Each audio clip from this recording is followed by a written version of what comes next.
to the Inner Huddle Extra Time. Hello and welcome along to another edition of the Inner Huddle Extra Time. I'm Pez and I shall be reading you another chapter from my book, Did You Win, Did You Score? How to Help Your Child Succeed at Football and Life. And I'm going to dive straight in. Now, the opening quote for this chapter is, "Comparison is the thief of joy," from Theodore Roosevelt. And the reason we've chosen that is the title of this chapter is "Don't Compare Your Child's Performance to the Best You've Seen Them Play."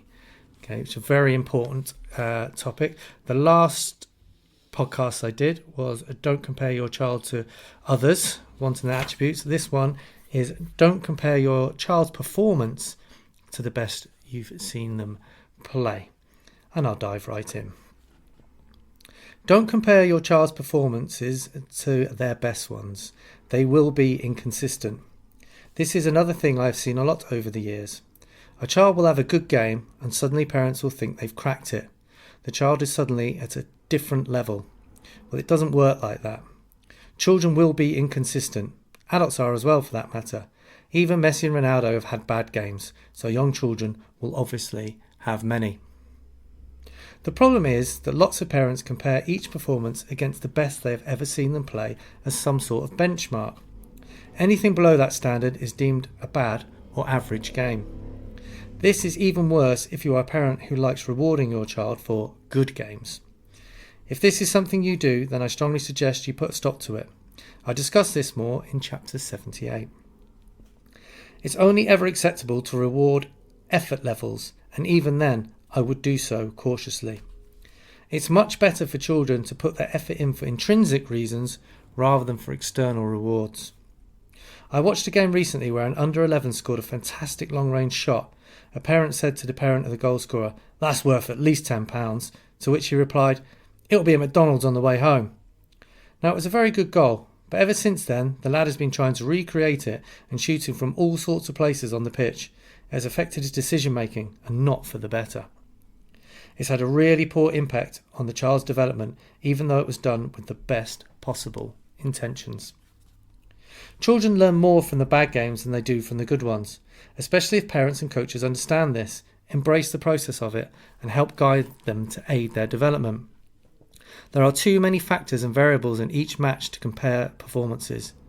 Enjoyment and effort are always the key things to look for. "But my kid hates losing," I hear you say.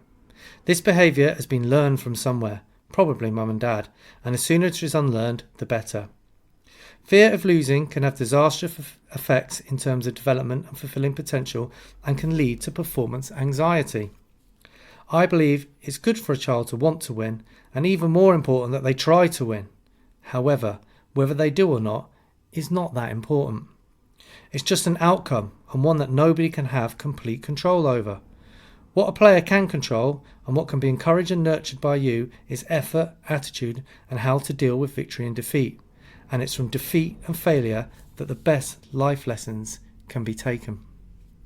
In summary, don't compare your child to the best you've seen them play, and don't do anything that affects their decision making.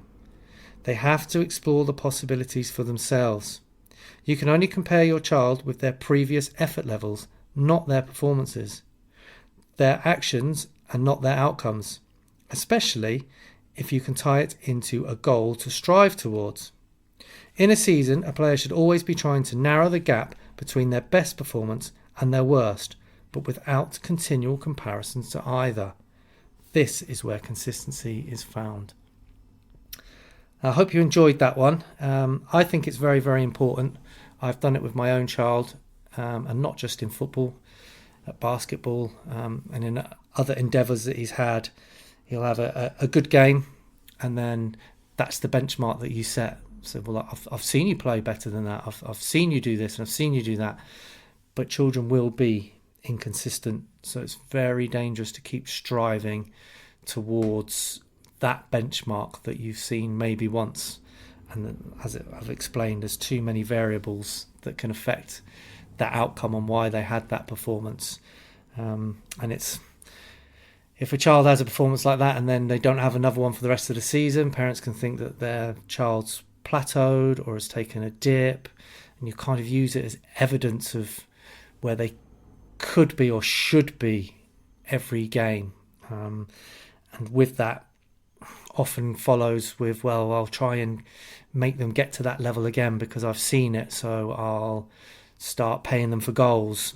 Or if they have that sort of performance again, then maybe I'll mark them out of 10. If they get above an 8, we'll take them to McDonald's or buy them sweets on the way home. And you start trying to force something externally that's not there because you have this benchmark of a game that you've seen play.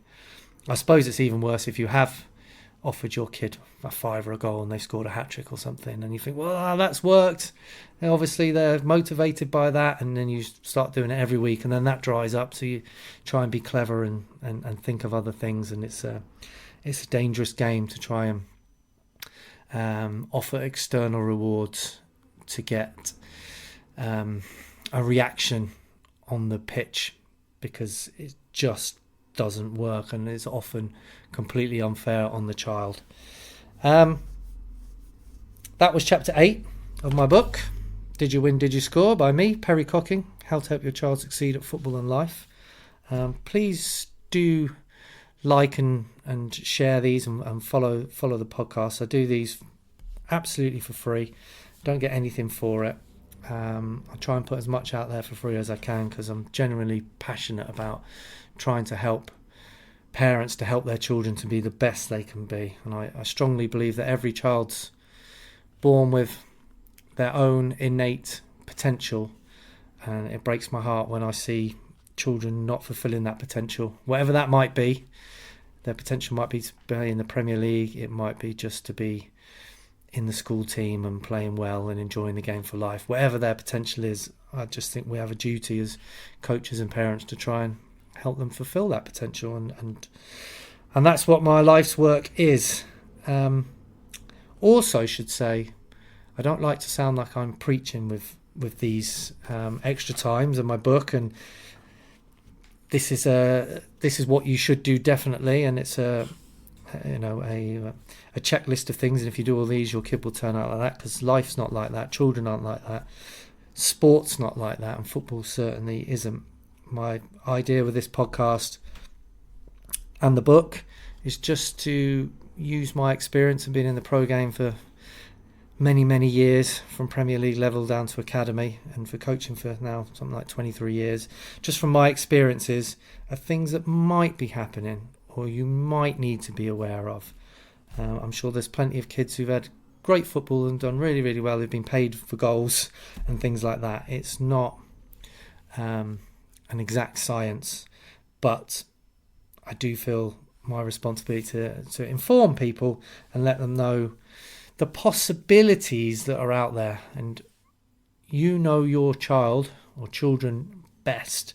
If you're a coach, you know your team players and the dynamic of your group better than anybody. And I'm not there to say you're doing anything wrong and you should do it a certain way. I'm just saying from my experiences what possibilities there are out there, and then you can take bits out of it. You might say, might think, I've never thought of that, and perhaps I do that. So maybe for the next game or for the next part of the season, I'm not going to offer external awards. I'm not going to compare them to the best they've seen play, and see how it happens. See what happens, see how it goes. Just food for thought. Although I'm not sure that really covers it, that expression. But I shall be back with the next chapter soon, and it is going to be, Jeff will love this one, Get Your Child Involved with Futsal. So that will be the next one coming soon, so look out for that one. The book, Did You Win, Did You Score? How to Help Your Child Succeed at Football and Life, is available on Amazon. There will be a link below. It would be great if you could go out and purchase it. I honestly think it will change your life as a football parent. But never forget, football isn't that important, but children are. And I'll see you next time.